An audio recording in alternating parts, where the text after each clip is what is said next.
agradecemos por este día que nos has regalado. Gracias, Señor, por el privilegio que tenemos de regresar hasta tu casa.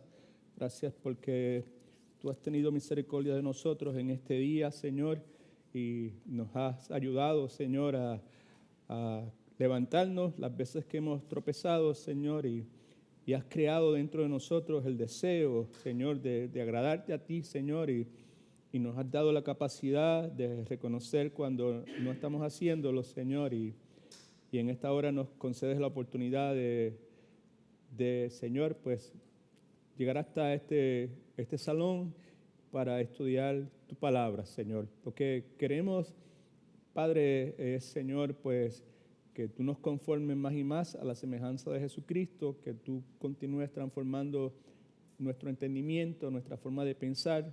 Queremos, Señor, responder de una forma que te dé gloria a ti, Señor. Queremos reaccionar en formas que sean honrosas a tus ojos, Señor. Ahora te rogamos, por favor, que abra los ojos de nuestro entendimiento, que nos permitas ver a Cristo, que hagas algo en nosotros, Señor, en nuestro interior, que al salir de aquí, pues salgamos con un compromiso más serio para contigo, Señor, y una determinación más genuina a querer, Señor, hacer tu voluntad en todos los aspectos de nuestra vida, Señor. Gracias por la cantidad de personas que trajiste hoy de esta comunidad, que nos diste el privilegio de poder expresar el amor de Cristo al proveer alimentos para ellos, Señor, y te agradecemos, Padre, lo bueno que tú eres y lo paciente que eres con cada uno de nosotros. Gracias por los que en esta noche vienen por primera vez, Señor. Permite que sus mentes, Señor, sean edificadas, que sus pensamientos sean renovados y que todos seamos transformados de adentro hacia afuera. Así con los que trabajan en la guardería, Padre, con el pastor Willy, con el pastor Marcel, Señor, gracias nuevamente por salvar nuestras almas, en el nombre de Jesús. Amén. Ok, las notas que tenemos son las mismas que tuvimos la semana pasada y la sección que estamos cubriendo tiene como título La doctrina de elección. Yo quiero que usted mire en su Biblia, por favor, en el libro de Romanos, ¿verdad? Porque esta sección tiene como título Doctrina de elección, objeción y clarificaciones, ¿right? Y pues en esta porción bíblica que quiero que leamos brevemente en este momento, vemos precisamente al apóstol Pablo atendiendo objeciones y aclarando, que es lo que nosotros tratamos de hacer la vez pasada y que tratamos de hacer en el día de hoy. Samuel, ¿tú tienes notas? ¿Alguien le puede conseguir unas notas al hermano Samuel, por favor? Ya se las consiguieron. Ok, gracias. ¿Necesitas un lapicero, hermano? ¿Tienes? Ok, chévere. En la versión bíblica es en Romanos, capítulo 9, versículos del 14 hasta el 24. Right?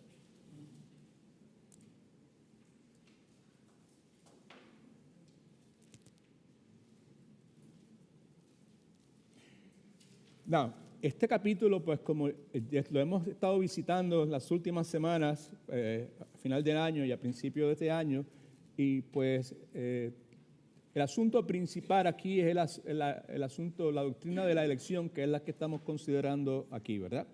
En el versículo 13, si usted ya miró en su Biblia, leemos lo siguiente: como está escrito, a Jacob amé, mas a Esaú aborrecí. Esa porción bíblica, pues claramente nos está hablando acerca de la doctrina de la elección. Dios eligió a Jacob para ser amado y a Esaú para ser aborrecido, right? Y sabemos que esto no fue luego de que estas personas crecieron, que decidieron abiertamente desobedecer a Dios, sino que esta decisión Dios la toma antes de que estas personas tuvieran la oportunidad de comportarse en formas positivas o negativas, right? Entonces, en el versículo 14 en adelante, lo que quiero que veamos es precisamente las objeciones que Pablo, ¿verdad?, en sí mismo presenta hipotéticamente, ¿verdad? Pablo asume, está claro, de que personas cuando lean lo que él está escribiendo, está diciendo, pues van a protestar, van a decir, oh, that's not fair, no es justo, right? Importante es el hecho de que Pablo no insiste en aclarar que sea justo o no sea justo. El énfasis que Pablo hace y es que nosotros tenemos que mirar es en el hecho es que Dios es misericordioso, Dios es justo, eso todos lo sabemos, pero el énfasis aquí es que Dios es misericordioso. Hay una objeción, Pablo dice Dios es misericordioso. Se presenta otra objeción, Dios es misericordioso. Y pues quiero que lo miremos porque precisamente eso es lo que en la sesión estamos cubriendo. Así que en el versículo 14 dice de esta forma, ¿qué pues diremos? Aquí vienen las objeciones. ¿Que hay injusticia en Dios? Y la respuesta es, versículo 15. Pues a Dios dice, a Moisés dice, tendré misericordia del que yo tenga misericordia y me compadeceré del que yo me compadezca. Énfasis, soberanía de Dios. Así que no depende del que quiere, no depende de las obras, no depende ni del que corre, sino del que Dios tiene misericordia. No es si es justo, no. It's not just fair or it's not fair. The issue is that que Dios es misericordioso. Dios no está obligado a tener misericordia de nadie, pero Dios quiere tener misericordia de algunas personas. Right? Así que no depende, nuevamente, del que quiere ni del que corre, sino de Dios que tiene misericordia, porque la Escritura dice a Faraón, para esto mismo te he levantado con el propósito o para mostrar en ti mi poder y para que mi nombre sea anunciado por toda la tierra, de manera que de quien quiere tiene misericordia y al que quiere endurecer, ¿qué hace? Endurece. Pues me dirás, aquí están las objeciones. ¿Por qué pues inculpa, hablando de Dios? Porque ¿quién ha resistido su voluntad? It's not fair, no es justo eso, ¿verdad? Okay. Mas antes, oh hombre, Pablo responde, ¿quién eres tú para que alterques contra Dios o argumentes contra Dios o te quejes contra Dios o acuses a Dios? Y ahora explica, ¿dirá el vaso de barro al que lo formó, ¿por qué me has hecho así? ¿O tiene potestad el alfarero sobre el barro para hacer de la misma masa un vaso para honra y otro para deshonra? Claro, si él es el alfarero, él lo hace como a él le plazca.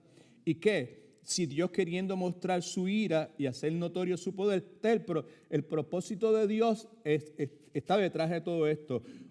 De paso, la mayor parte de nosotros, yo quisiera decir todos nosotros, ¿verdad? Pero yo voy a ser un poquito flexible. La mayor parte de nosotros no tenemos dificultad entendiendo lo que Pablo está enseñando. Lo que sí tenemos dificultad, gran dificultad, es aceptando lo que estamos entendiendo. ¿Right? Y no es solamente con la doctrina de la elección, sino con otras doctrinas también, con la soberanía de Dios. Right? So, dice entonces versículo 22, ¿y qué si Dios queriendo mostrar su ira y hacer notorio su poder, soportó con mucha paciencia los vasos de ira preparados para destrucción y para hacer notorias las riquezas de su gloria, las mostró para con los vasos de misericordia que Él preparó de antemano para gloria, a los cuales también ha llamado, esto es, a nosotros, no solo de los judíos, sino también de los gentiles. Hasta ahí vamos a leer en este momento. All right? Now, la vez pasada hicimos una introducción que me pareció a mí que fue bastante efectiva. Veo varias caras que no estaban el miércoles pasado y me parece que antes de entrar de lleno a los puntos que tenemos, sería bueno volver a repasar eso. ¿Okay? Now, estamos considerando la doctrina de la elección que enfáticamente quiere decir con insistencia, con pasión, ¿verdad? Propone que los que entran libre y gratuitamente en una relación con Dios, esos son los que son salvos, todos los que son salvos, ¿verdad? Son aquellos que han sido elegidos libre y gratuitamente por Dios para poder entrar en una relación libre y gratuita con Dios. Es necesario haber sido elegido libre y gratuitamente por Dios. Y como dije hace unos momentos, para nosotros es fácil de entender la doctrina de la elección porque está claramente enseñada en toda la palabra de Dios. Pero no es fácil de aceptar. Hablamos acerca de estos dos pasajes bíblicos que están al principio de sus notas, segunda de Pedro, capítulo 3, versículo 9 y Juan 3, 16. Y nos preguntamos, ¿verdad? Preguntas hipotéticas o reales, mejor dicho. ¿No quiere Dios que todo el mundo sea salvo? Pues claro, en segunda de Pedro 3:9 dice que Dios no retarda su promesa, según unos tienen por tardanza, sino que es paciente para con nosotros, no queriendo que ninguno perezca, sino que algunos procedan al arrepentimiento. Todos proceden al arrepentimiento. Así que si la pregunta es, ¿no quiere Dios que todo el mundo sea salvo? La respuesta sería ¿qué? Sí, Dios quiere que todo el mundo sea salvo, ¿verdad? ¿No ama a Dios a todo el mundo? Dios ama a todo el mundo porque Juan 3:16 dice, de tal manera amó Dios al mundo que dio a su único hijo para que todo aquel que le crea no se pierda, mas tenga vida eterna. Pero con el propósito de clarificar el asunto que nos preocupa en esta sesión, leímos entonces Romanos 9 del 11 al 13, que no lo leímos hace un momento de la Biblia, que dice de esta forma: no habían aún nacido ni aún hecho aún ni bien ni mal, porque para que el propósito de Dios conforme a la elección permaneciera, no por las obras, sino por el que llama. Cuando Dios le dijo a Rebeca, el mayor servirá al menor, y como está escrito, a Jacob amé, mas Esaú o aborrecí. Now, sí que el punto nuevamente es que Dios quiere que todo el mundo sea salvo, Dios ama a todo el mundo, ¿verdad? Pero el asunto es que cuando leemos pasajes como el que acabo de leer, de Romanos 9, del 11 al 13, pues leemos algo que definitivamente pues provoca incomodidad en nosotros, right? By the way, te paso.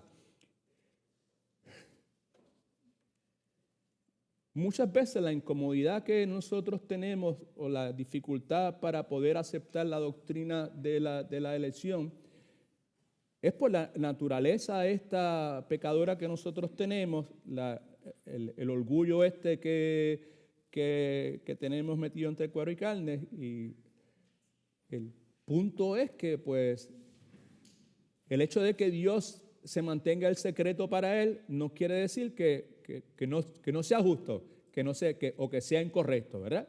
Porque es un misterio lo que tenemos delante de nosotros, ¿verdad? Dios es bueno, Dios ama a todo el mundo, Dios no quiere que todo el mundo se pierda, pero leemos entonces sin claridad que Dios, pues la Escritura nos habla precisamente de esta doctrina de la elección. Muchas personas se preguntan cómo esto puede ser verdad, y la verdad es que esta doctrina, y como dije muchas otras, presenta serias dificultades que no son nada fáciles para nosotros resolver, ¿ok?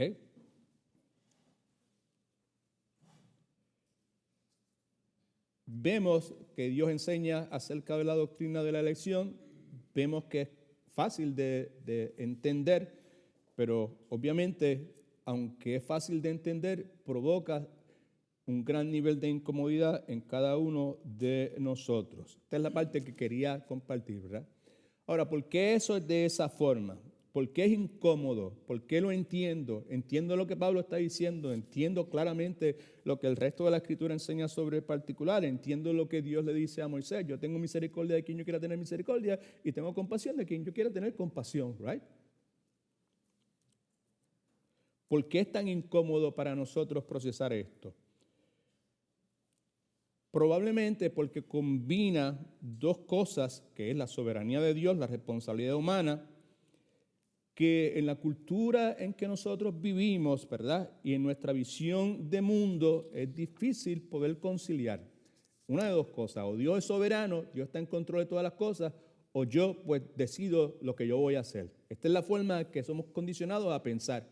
Y como somos condicionados a pensar de esa forma, pues para nosotros es altamente incómodo nuevamente poder recibir de buena gana la doctrina de la elección.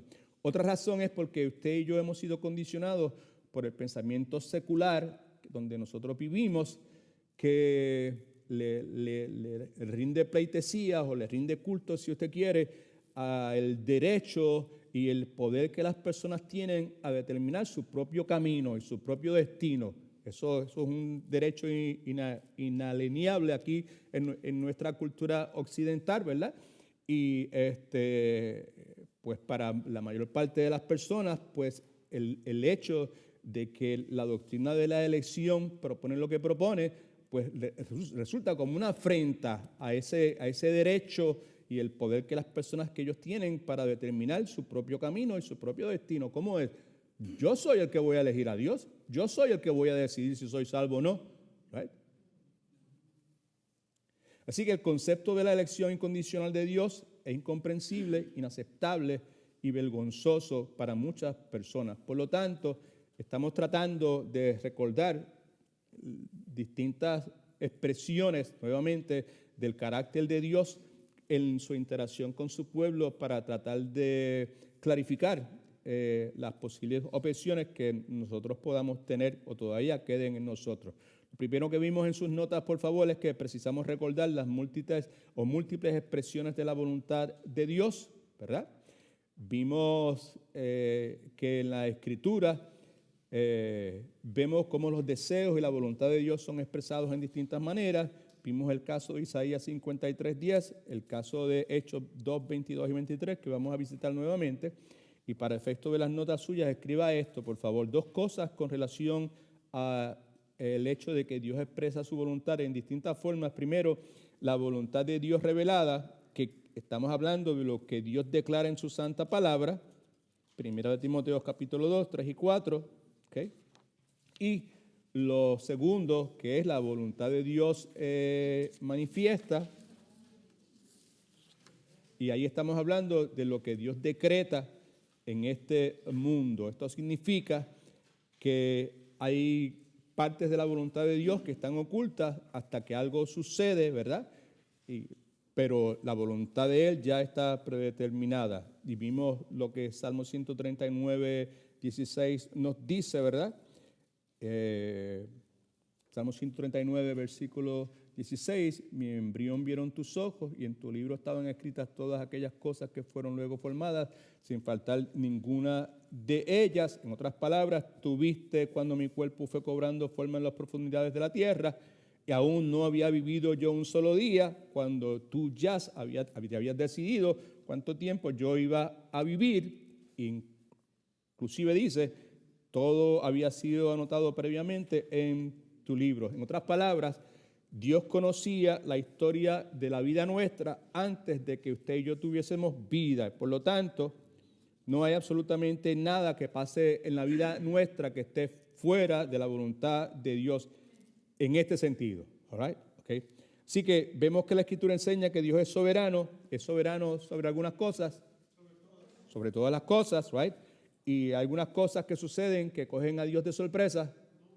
No hay nada que suceda que coja a Dios de sorpresa, ¿verdad? Así que Dios no se pregunta qué es lo que va a pasar en este año, o qué va a suceder con esto, o qué va a suceder con aquella o cualquier otra cosa. Así que vemos entonces que Dios es soberano sobre todas las cosas, está en control, y Dios no contradice con sus acciones lo que dice en su santa palabra. Miren Génesis capítulo 50, versículo 20, hasta ahí llegamos la vez pasada. Génesis 50, 20. Dice lo siguiente: vosotros pensáis hacerme mal, está hablando José a sus hermanos al final de la historia, pero Dios lo encaminó para bien, para hacer lo que vemos hoy, para tener con vida a mucha gente, ¿verdad?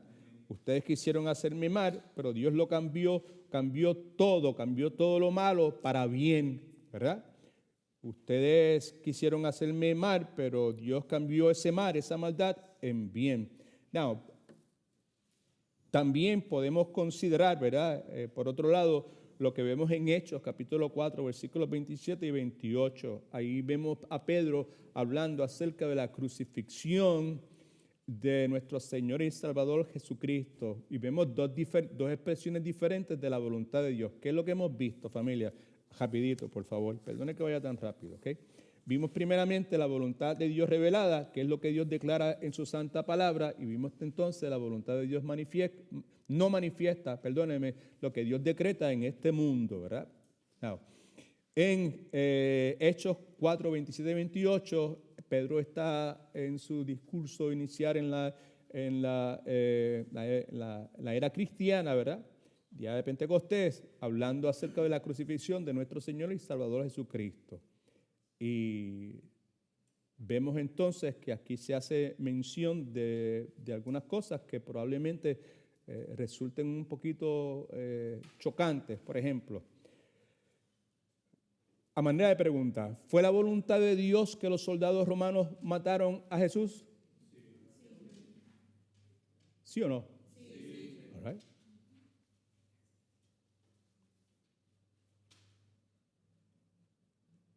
¿Será que Dios aprueba el asesinato? Después de todo, Dios dijo, no matarás. Right. Hechos, capítulo 4, versículos 27 y 28.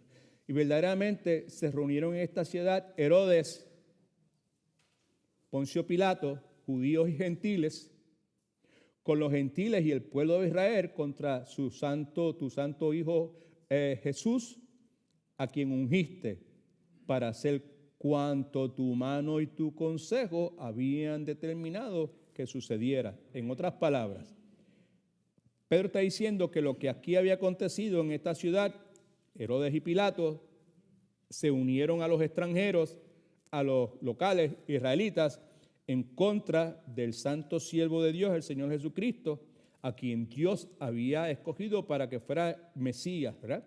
Y de esa manera, mediante la acción de Herodes, Pilato y los judíos y los gentiles en contra de nuestro Señor Jesucristo, estas personas hicieron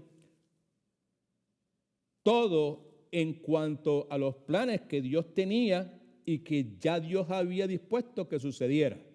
Eso precisamente es lo que está diciendo, ¿ok? Estas personas estaban haciendo lo que Dios desde el principio había decidido hacer. No, el punto aquí es el siguiente. En un sentido, ellos estaban fuera de la voluntad de Dios. ¿Sí o no? Sí, porque estaban matando, ¿verdad? ¿Sabe? Fuera de la voluntad de Dios, ¿right? Pero en otro sentido, estaban haciendo lo que Dios determinó que hicieran. Lo que quiero que veamos es que lo que estamos considerando, ¿verdad?, nos confronta con unas verdades que están encajadas de lo que nosotros conocemos como misterioso. Así que, en cierto sentido, eso es correcto, pero como todos sabemos, ¿verdad?, es correcto. Por ejemplo, es correcto nuevamente que Dios no quiere que nadie se pierda y que todo el mundo venga al arrepentimiento. Es correcto que de tal manera amamos Dios al mundo para que todo aquel que en él crea no se pierda, más tenga vida eterna. Pero sabemos que no todo el mundo es salvo. Dios quiere que todo el mundo sea salvo, ¿sí o no? Sí. Esa es la voluntad de Dios. Pero no todo el mundo es salvo, ¿verdad? Así que, y el que no lo sean, en cierto sentido, también está bajo la voluntad soberana de Dios. Esto es lo que quería tratar de comunicar. Probablemente no estoy haciendo un trabajo muy efectivo, pero vuelvo a repetirlo. Todos sabemos que no todo el mundo es salvo, aun cuando dice la Escritura que Dios quiere que todos vengan al arrepentimiento. Right? Okay. Y entonces, lo que quiero enfatizar es el hecho de que algunas personas no lo sean. Eso también está bajo la voluntad soberana de Dios, que es el punto, son las cosas que usted y yo no podemos procesar con la mente que nosotros tenemos, porque tiene que ser una cosa, o es esto o es lo otro. Amén.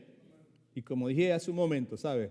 Pues Dios ha escogido no explicarnos con el lujo de detalles que nuestro ego demanda, ¿verdad?, la explicación racional que quizás usted y yo desearemos tener.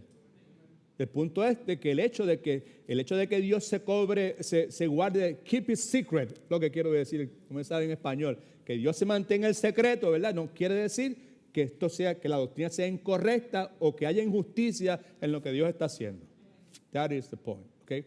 Segundo, precisamos entonces recordar las múltiples dimensiones del amor de Dios. Primera de Juan capítulo 4:8 dice lo siguiente: el que no ama no ha conocido a Dios, porque Dios es amor. Ahora bien, cuando la palabra de Dios nos habla del amor de Dios, lo hace, al igual que lo hace cuando se trata de la voluntad de Dios, en muchos sentidos diferentes. Simplemente tenemos dos anotados aquí en las notas suyas para efecto de nuestro estudio en esta noche. Primeramente, el amor general de Dios por todo el mundo. Dios ama de una forma general a todo el mundo. Nuevamente, Juan 3:16. De tal manera amó Dios al mundo. Eso es de forma general. Right? Primera de Juan 2:2. Mire lo que dice. Él es Cristo, es la propiciación por nuestros pecados, y no solamente por los nuestros, sino también por los de todo el mundo. Right? ¿Sabe? Eso es un amor general, en un sentido general. Es propiciación en un sentido general. Right? Son dos ejemplos claros de que Dios ama el mundo. Al mismo tiempo, la palabra también nos habla, segundo, del amor particular de Dios. El amor particular de Dios es para con su pueblo. Deuteronomio capítulo 7, versículos 7 y 8. Esto es lo que dice. No por ser vosotros, está hablando del pueblo de Israel, Moisés, right? El más numeroso de todos los pueblos que no lo eran, right? Os ha querido Jehová. No es porque usted fuera la nación más grande, ¿verdad? De mayor población en el mundo, los escogió Dios. Son muchos, son los más, ¿verdad? Pues entonces vamos a escoger a esto, porque por medio de, como ellos son tantos y tantos y tantos, por medio de ellos, pues vamos a poder realizar la obra que yo quiero que realicen, ¿verdad? Que fueran sus portavoces de Elohim, el único Dios, ¿verdad? ¿Okay? No por esa razón.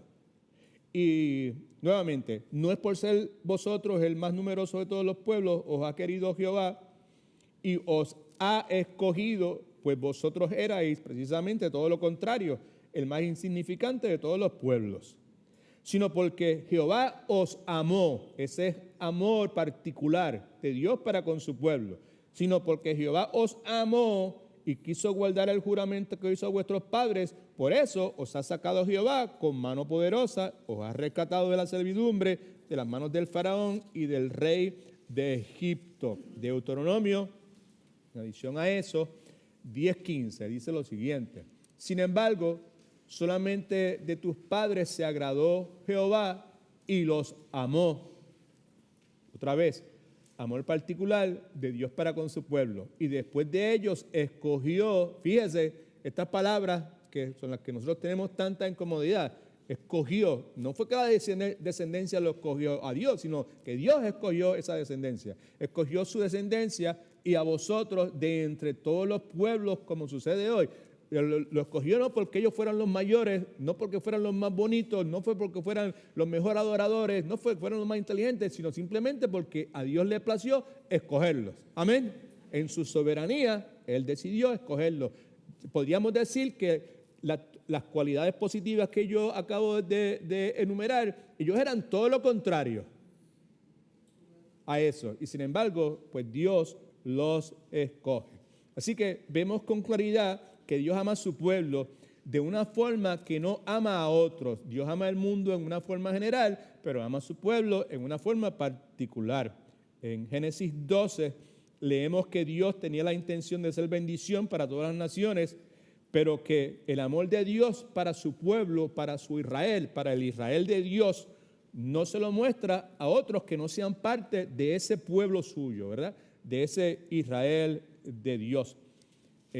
Podemos decir entonces que el plan de Dios era, es y será, de paso, demostrar su amor para con el mundo, pero a través de su Israel. No estamos hablando, como ya mencionamos, al estudiar detenidamente los primeros versículos de Romanos capítulo 9, que no estamos hablando de un grupo étnico, no estamos hablando de eso, ¿verdad? No estamos hablando de la nación de Israel o del Estado de Israel. Estamos hablando del Israel de Dios, right? Son el pueblo de Dios, los que han sido salvos por la gracia de Dios, que es precisamente la clarificación que Pablo está haciendo en los primeros 5 versículos del capítulo 9, que utilizamos un par de semanas para estudiar detenidamente. Y si usted no se acuerda, léalos porque está ahí precisamente con gran claridad. ¿Okay? Así que vemos eso. Entonces, en cierto sentido, Dios ama a todo el mundo de la misma manera, pero en cierto sentido el amor de Dios para los suyos, porque creyeron en su nombre. Los suyos son los que han creído en su nombre. All right? Okay. Es totalmente distinto, ese amor es totalmente distinto al amor eterno, ¿verdad? ¿verdad? Que ese amor eterno es distinto al amor que es general que Dios pueda tener por el resto de la humanidad. ¿Okay? Podemos ponerlo de esta forma. Aquellos que han rechazado a Dios, que han dado la espalda al Evangelio y que no creyeron en su nombre, no van a experimentar el amor especial ese que Dios tiene para con su pueblo, ¿verdad? En la forma en que los que han creído en Jesucristo, pues lo van a experimentar. Right? Now, lo más probable es que desde el comienzo, pues, en la mente de muchos de ustedes, pues, están las objeciones brincando. That's not fair, no es justo. ¿Y por qué Dios hace esto? ¿Y por qué escoge a uno? ¿Y por qué rechaza a otros? Right? Okay. So, yo creo que en este momento, ¿verdad? ¿Sabes? Quizás lo que es más imperativo, más urgente y más beneficioso para cada uno de nosotros es que en vez de tratar de enfocarnos en las objeciones, de clarificar los por qué esto y por qué aquello otro, lo más importante es simplemente enfocarnos en lo que dice la palabra. Amén. Right. Hay tiempo para bregar con alguna objeción que usted pueda tener. Right.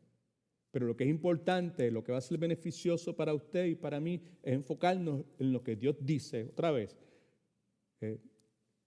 no va a ser difícil para nosotros entender lo que Dios dice sobre la doctrina de la elección, porque está claro. Dios escogió a uno para amarlo y Dios escogió a otro para aborrecerlo.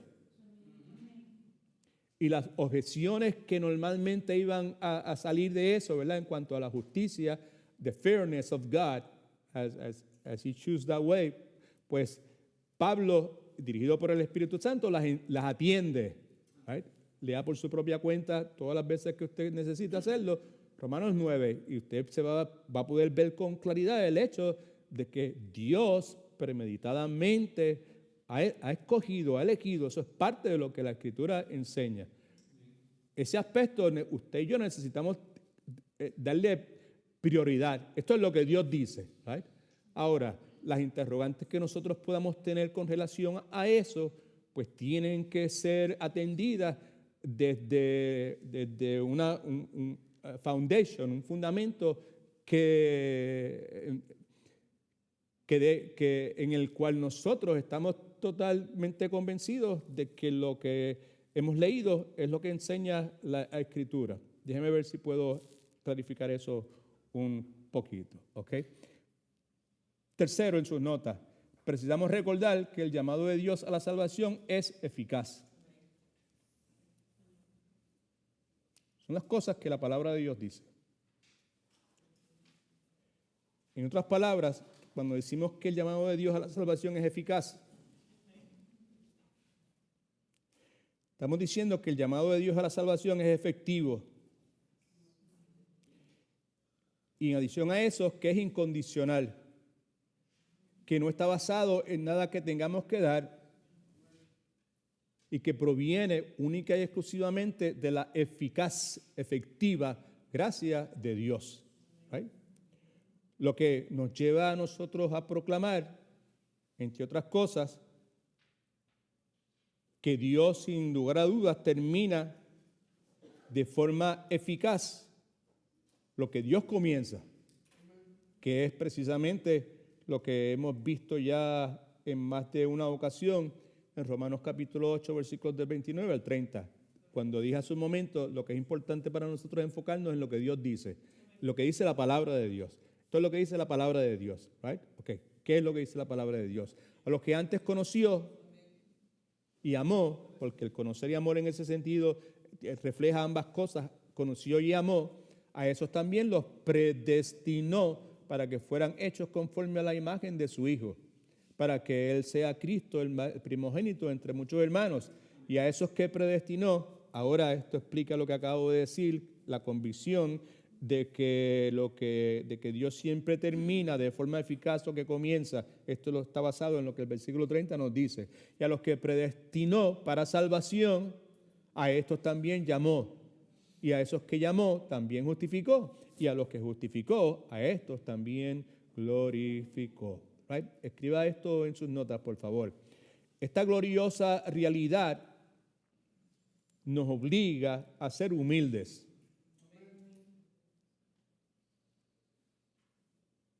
Me explico.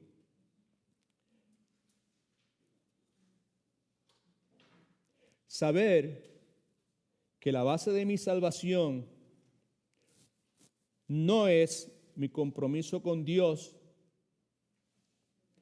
sino que la base de mi salvación es el compromiso de Dios conmigo. No es mi compromiso con Dios la base de mi salvación, es el compromiso de Dios conmigo. Y esa realidad definitivamente pues debe provocarnos a nosotros a buscar ser humildes. En otras palabras, Dios decidió por mí incluso antes de que yo hubiese expresado ninguna inclinación por querer tener a Dios en mi vida.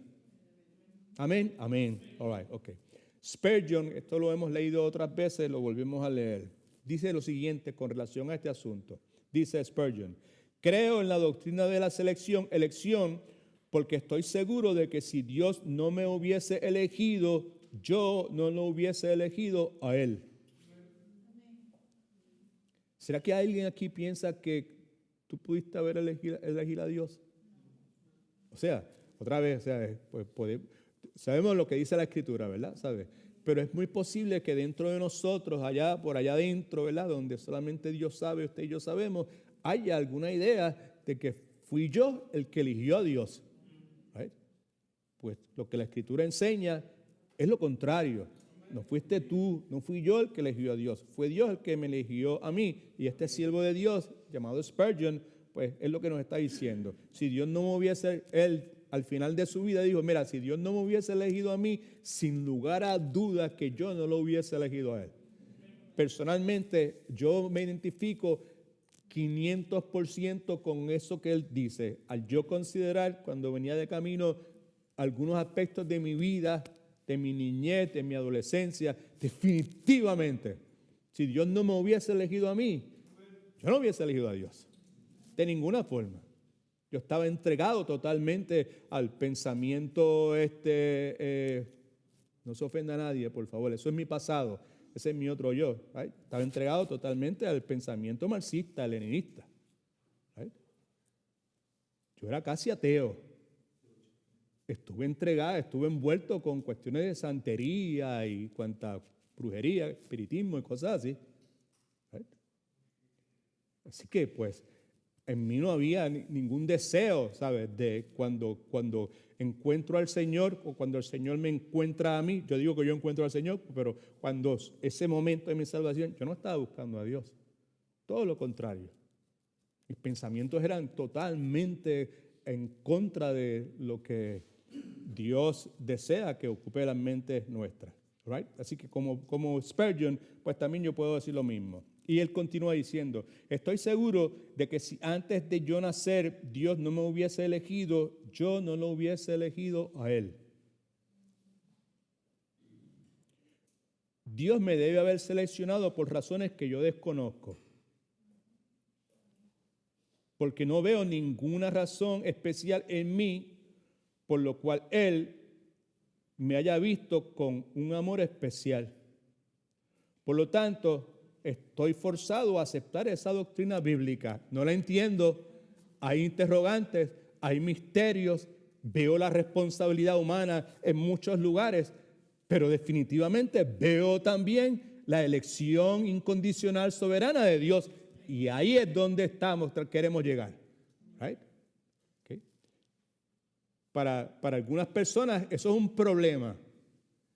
En la medida que usted va madurando, en la medida que el Espíritu Santo va renovando su mente, pues no es que usted va a encontrar algún día la solución para eso, la respuesta a eso, sino va a llegar un momento en que usted se va a dar cuenta que la incomodidad no es un problema. Usted no tiene la doctrina de la elección no es un problema, es un misterio, es lo que quiero decir. ¿Right? y pues quiera Dios que eso pues suceda en nosotros. ¿Okay? Otra cosa que podemos escribir es que esa gloriosa realidad de la doctrina de la elección genera esperanza en nosotros. La doctrina de la elección es esperanzadora. ¿Cuántos conocen personas que usted ama y aprecia, que no conocen al Señor? Que no son salvos. Puede bajar su mano. ¿Cuántos de ustedes desearían que esas personas conocieran al Señor? Okay.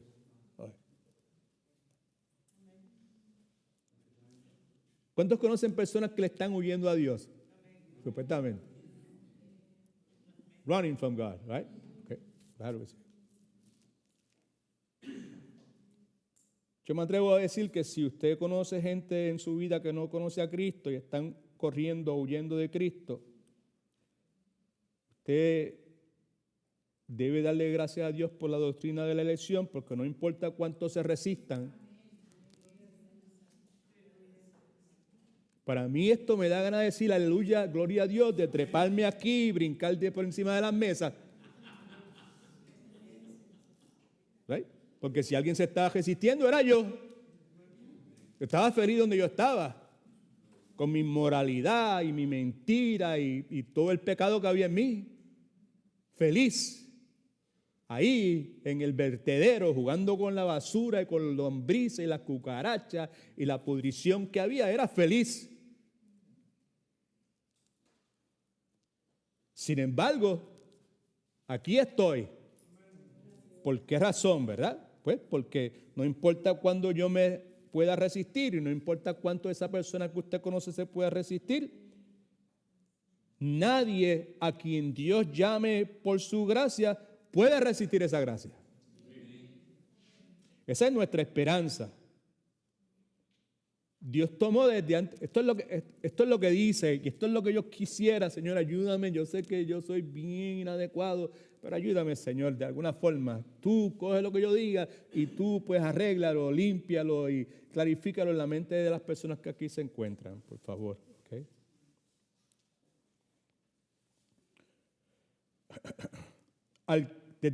Lo que la Escritura enseña es que desde antes de la fundación del tiempo, de todo el universo, de todas las cosas, Dios escribió el nombre de los que iban a ser salvos en el libro de la vida.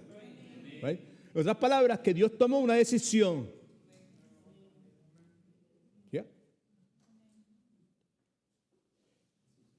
Y no importa mucho que yo patalee, lo mucho que yo me resista, yo ni nadie puede denegar la decisión que Dios tomó. Esa es la buena noticia, familia, ¿ok? Tercero, lo cierto es que nosotros no merecemos la misericordia de Dios. ¿Cuántos de los que están aquí dicen, yo merezco la misericordia? No levante la mano, por favor. No lo haga. Ninguno de nosotros merecemos la misericordia de Dios.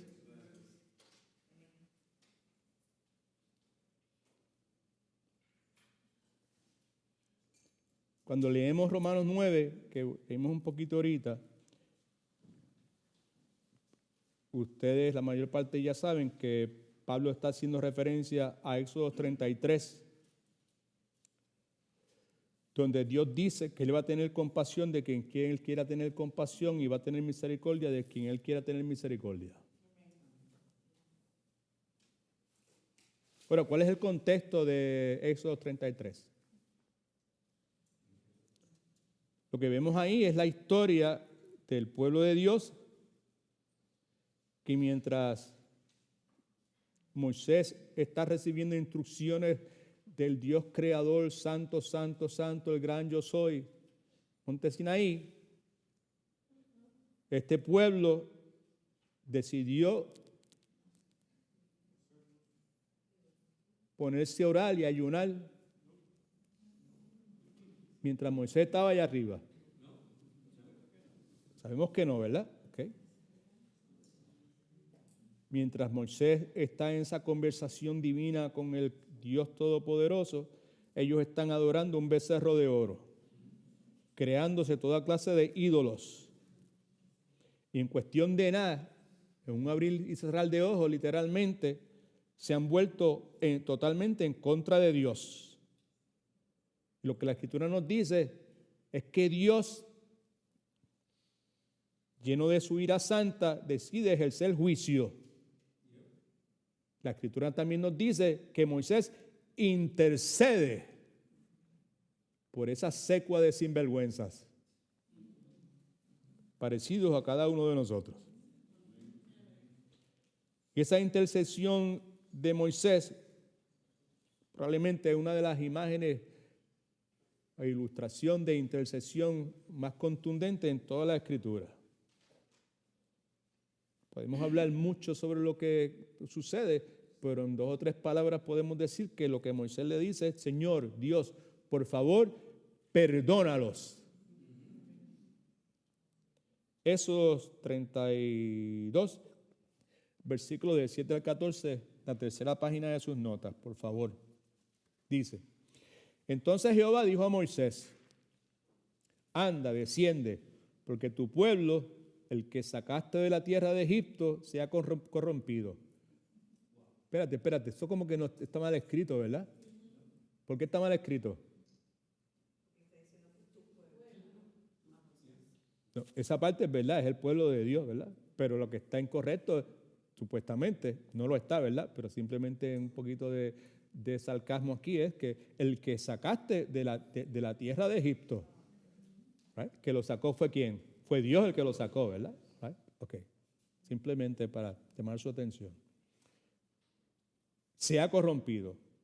Pronto se han apartado del camino que yo les mandé. Gracias a Dios que nosotros no hacemos nada de eso. Así que el issue aquí es misericordia, familia, ¿ok? Don't miss the point, right? ¿Sabe? Aquí y en todo es misericordia. Es misericordia. Cuando se trata de salvación, no es misericordia. Nadie merece que Dios le dé el regalo de la salvación.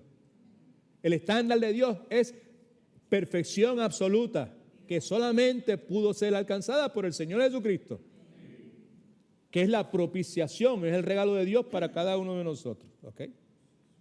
Pronto se han apartado del camino que yo les mandé, se han hecho un becerro de fundición, lo han adorado, le han ofrecido sacrificios y han dicho: Israel, estos son tus dioses.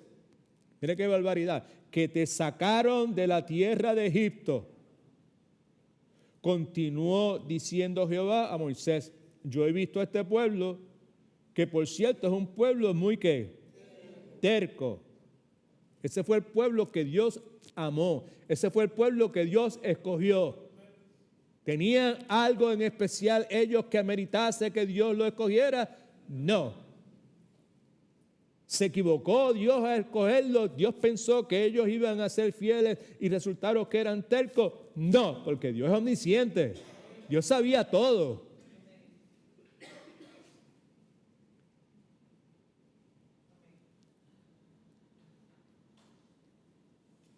Versículo 10. Ahora pues,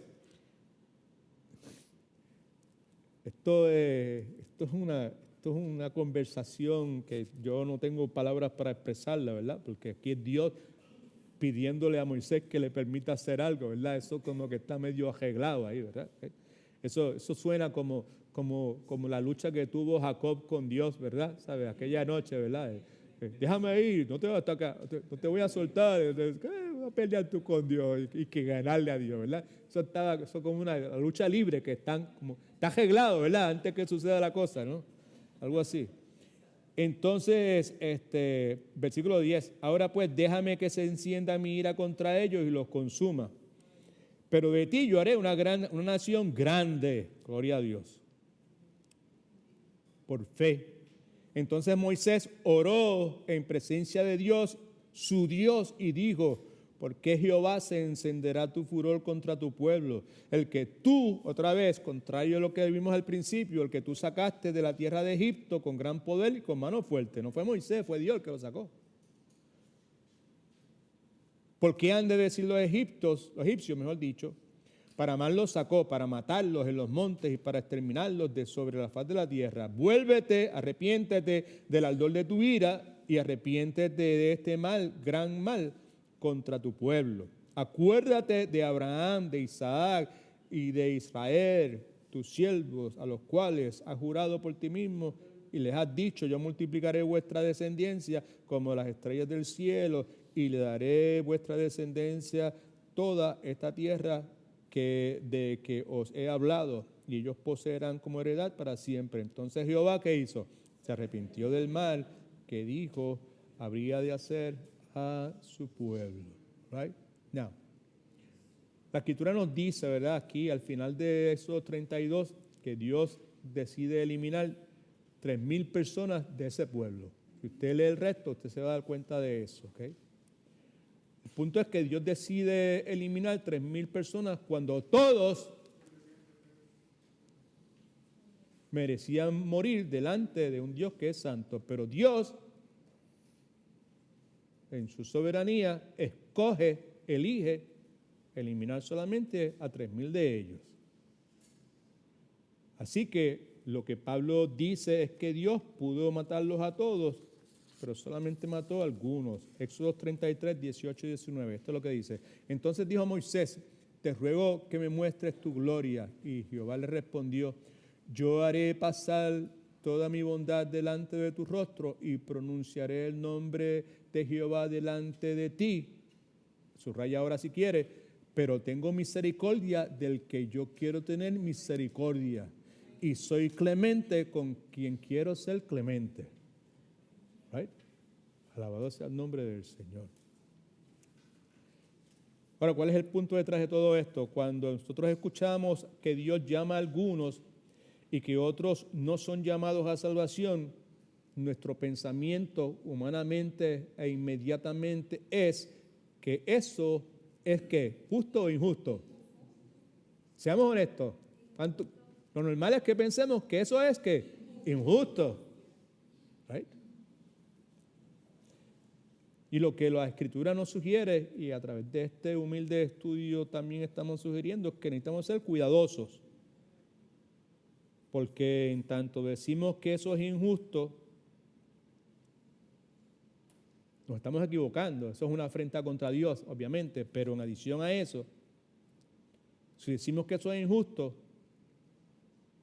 estamos demostrando que pensamos que Dios tiene que salvar a todo el mundo. El momento que pienso que es injusto, ¿sí? Reflexione, considere, ¿verdad? ¿Sabe? Si es injusto, pues lo que estoy diciendo es que Dios tiene que salvar a todo el mundo y eso tiene un nombre, es universalismo, que es una falsa doctrina. Right?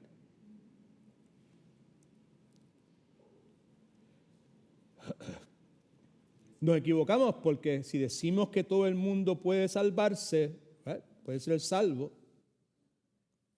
estamos equivocados porque el punto en la salvación es que nadie puede salvarse por su propia cuenta, right?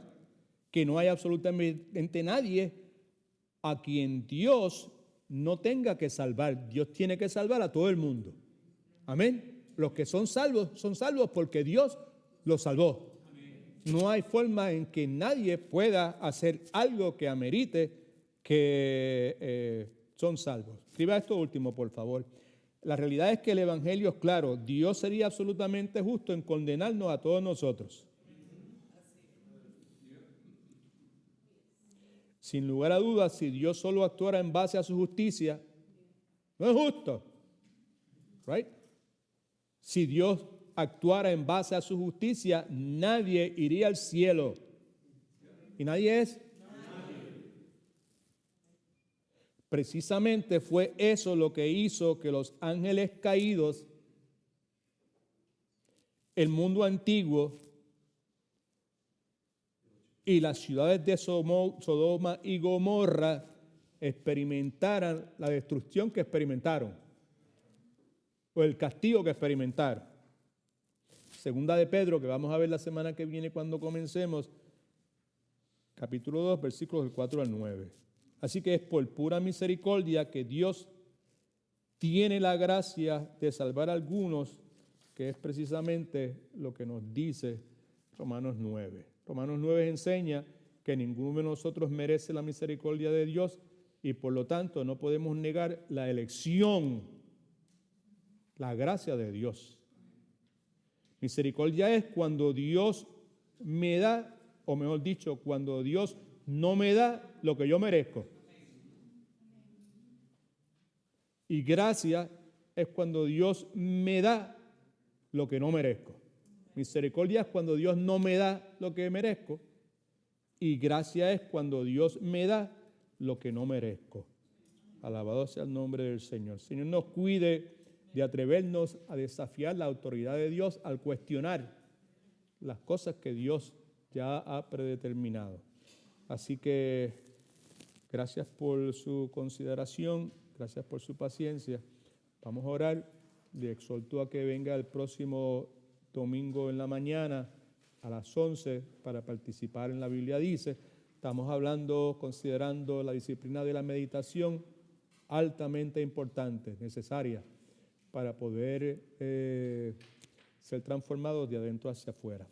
Padre, gracias te damos en el nombre de Jesús, porque sabemos que tu palabra nunca regresa vacía. Sabemos que el propósito por el cual tú la has enviado se va a realizar. Padre, yo te ruego que nos ayudes a cada uno de nosotros, Señor, y que ilumines nuestro entendimiento, Señor, y que de alguna forma, por medio de tu poder, Señor, podamos traer, Señor, a nuestro diario vivir estas verdades tan profundas de tu elección, Señor. El hecho de que fuiste tú el que te plació, Señor, poner tus ojos sobre nosotros.